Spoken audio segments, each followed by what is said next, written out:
paham saged ditanyakan. Allahumma sholli ala Muhammad. Bapak Ibu hadirin jamaah rahimakumullah. Manusia, setiap diri manusia Allah itu memberikan dua sifat. Pertama disebut sifat basariyah.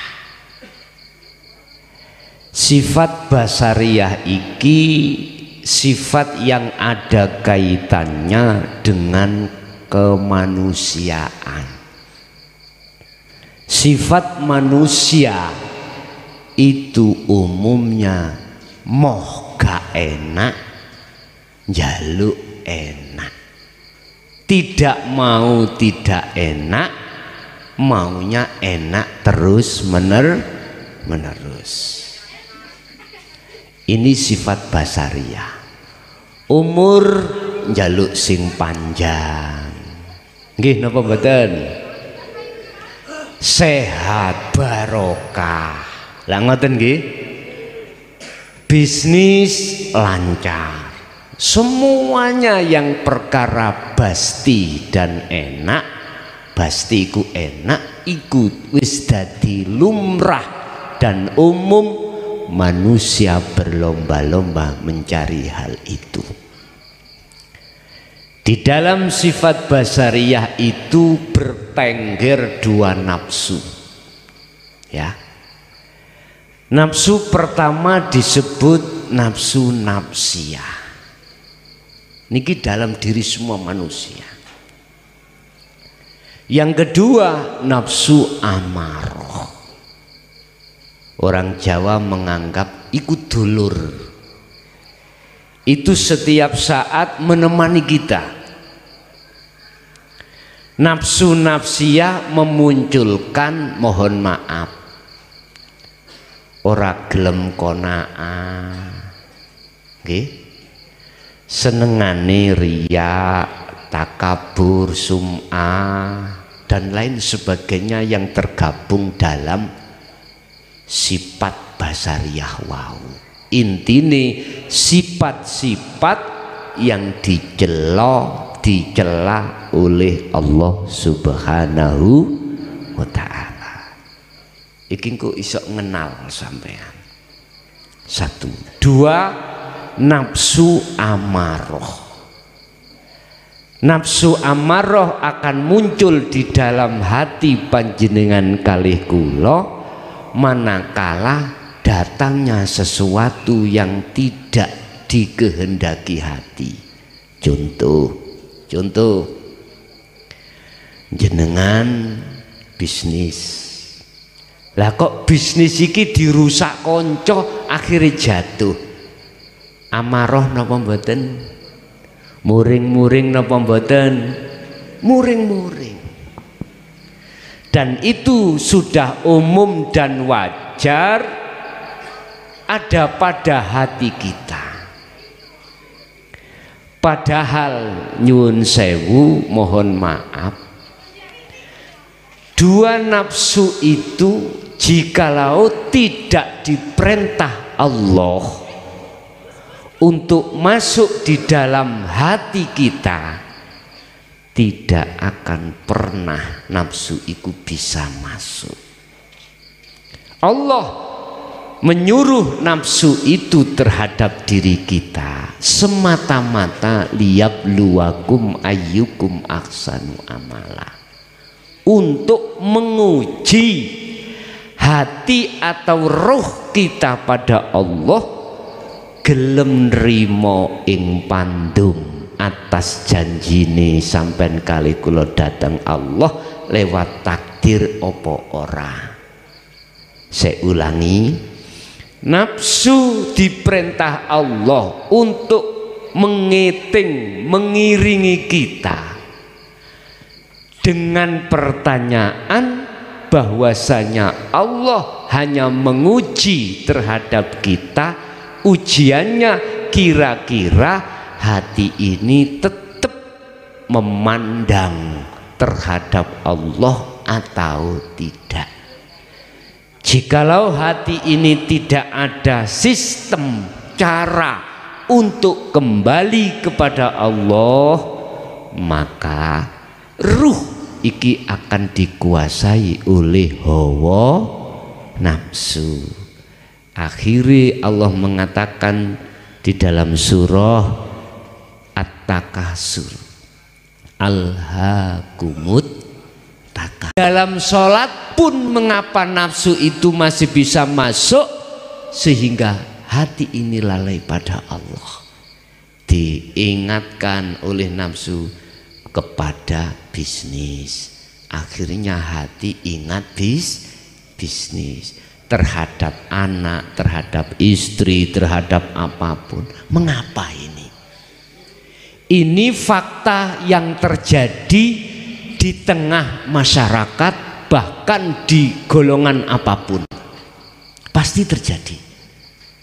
Padahal Allah kalau menjelaskan tentang sholat di dalam Al-Quran, wa qumu lillahi qanitin ay khashi'in. Bahasaku lo wajib dulur kita sholat iku khusyuk, wajib. Tarkib definisi khusyuk, hati tidak bisa dilalaikan nafsu dengan perkara selain Gusti Allah. Niki nek nafsune pun jinak saged. Sifat basariah di dalam diri panjenengan kali kula nek dereng jinak, mohon maaf estu. Apapun status kita, apapun setinggi apapun jabatan kita, nggak akan bisa kita menjalankan sholat sesuai dengan perintah Allah di dalam Al-Qur'an. Boten saged estu Pak. Walaupun kita sudah umur 60, 70, 80 tetap nggak bisa. Lah terus bagaimana kunci daripada nafsu iku bisa jinak? Bapak Ibu hadirin jamaah rahimakumullah. Inilah yang dimaksud baginda Rasul dalam muhadasah para sahabat mengatakan, tatkala satu hati, jagatnya hati terkuasai oleh nafsu, mohon maaf sekali, mohon maaf, sampai kapanpun kita tidak akan bisa menjalankan sholat sesuai Al-Quran. Koreksi, kula curiga, kula buka mulai juz awal sampai juz akhir, manakala ada ayat yang menjelaskan tentang sholat mesti memakai kalimah koma, tidak fa'ala. Koma asluhu qawama ala waznin fa'ala. Lah bedanya bagaimana? Gini Pak, kalau fa'ala cukup menjalankan secara fisik, hati kita tidak ada perintah untuk menghadap pada Allah. Kalau fa'ala, kalau koma menjaga, artinya lebih daripada fa'ala, artinya tidak hanya fisik kita taat di dalam hukum syariah, tetapi hati atau ruh kita harus taat terhadap hukum hakikat nuju ma'rifat, sehingga hati atau ruh bisa khudur khusyuk madhep menyang Gusti Allah. Subhanallah. 1, 2, tatkala kata Rasul jagatnya hati dikuasai sifat basariah atau nafsu, selama itu hakikatnya hati dalam keadaan gelap. Dikatakan gelap iku peteng, dikatakan peteng hati itu tidak bisa makrifat pada Allah, nggak bisa. Sebab apa? Khatamallahu ala qulubihim wa ala sam'ihim wa ala absarihim ghisyawah. Sebab di dalam hati kita ada semacam hijab atau tutup atau kunci. Sekali lagi, manusia itu ada dua mata. Mata jasad disebut basariyah, mata hati ruh disebut ainul basirah. Ainul basariyah apabila tertutup oleh sesuatu, maka tidak akan bisa tahu apa yang ada di depan. Iya atau enggak? Betul nggih? Kalau tidak percaya, nanti selekas habis pengajian semua pulang, tolong ditutup semuanya matanya. Kira-kira nyampe di rumah? Nggak mungkin. Begitu juga mata hati, mata ruh yang disebut ainul basirah, tatkala terhijabi oleh sesuatu, tertutup, maka walaupun kita sholat, dimanapun kita berada, tidak akan pernah mengerti, tidak akan pernah sadar bahwasanya Allah itu jengleh. Jengleh di sini apa? Bahasa jengleh. Nyata cetha welo. Sebab Allah sampun dawuh di dalam surah Al-Baqarah ayat 115. Walillahil masyriqu wal maghrib fa aina ma tuwallu fa thamma wajhullah. Mulai jagat etan sampai jagat kulon, hundi dimanapun kau berada, di situ ada wajah Allah. Terus mengapa kita tidak tahu, tidak mengerti dan tidak merasa? Satu cuman jawabannya, karena mata hati kita telah tertutupi oleh sesuatu yang disebut masyaallah, yaitu selain Allah, yang Al-Quran menyebut asyahwatu ad-dunyawiyatu, kesenangan duniawiyah hati. Fi qulubihim maradun fazadahumullahu marada. Tutup itu tidak akan pernah hilang, bahkan tutup itu tambah-tambah. Kalau tutup itu bertambah-tambah tebal, maka semakin gelaplah mata hati atau mata roh.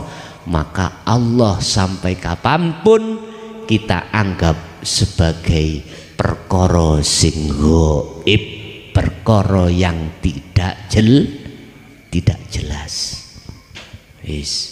Rasulullah kalau mau muhaddas terhadap para sahabat, kalau hati terhijabi dengan, mohon maaf, terkuasai oleh nafsu dua tadi, maka itulah yang disebut hati yang gelap. Allahumma sholli ala Muhammad. Hati yang gelap, dia akan mengalami satu kegelapan sehingga dia hati, bukan jasad. Karakter hati kita, mohon maaf, mesti mengikuti hukumnya nafsu dua tadi. Apa hukumnya nafsu itu tadi?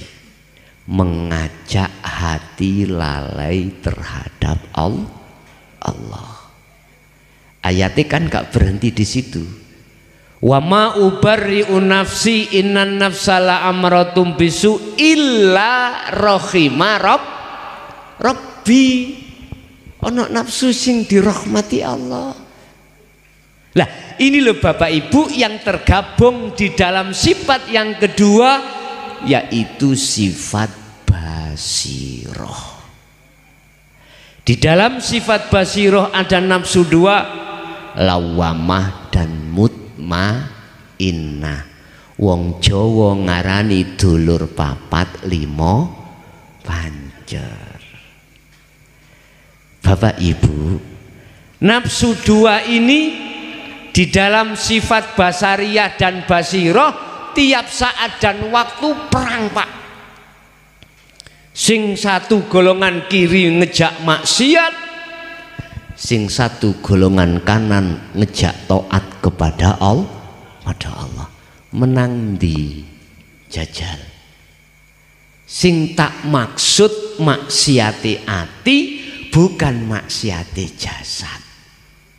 Apa maksiati ati? Rasulullah dawuh, hubbud dunya khati'atun kabiratun. Cintane hati terhadap selain Allah yang disebut duniawiyah itu maksiat, mbahne maksiat. Sebab apa dikatakan mbahnya maksiat? Karena itu yang menjadikan hati akan menyembah selain Allah. Mpun didelok ndugi pandangan syariat. Pandangan syariat dikatakan menyembah selain Allah, jenengan nyembah reca, jenengan nyembah berhala berupa batu. Bukan itu yang ku maksud. Hati atau roh bergendak ria, berkasih kasihan terhadap hubbud dunya. Pandangan kacamata hakikat itu akan menjerumuskan hati ini di dalam syirik khafi atau syirik yang paling halus. Tatkala hati masuk di dalam perangkapnya nafsu koyok ngeniki seperti ini, Rasulullah mengatakan itu berarti hati yang gelap.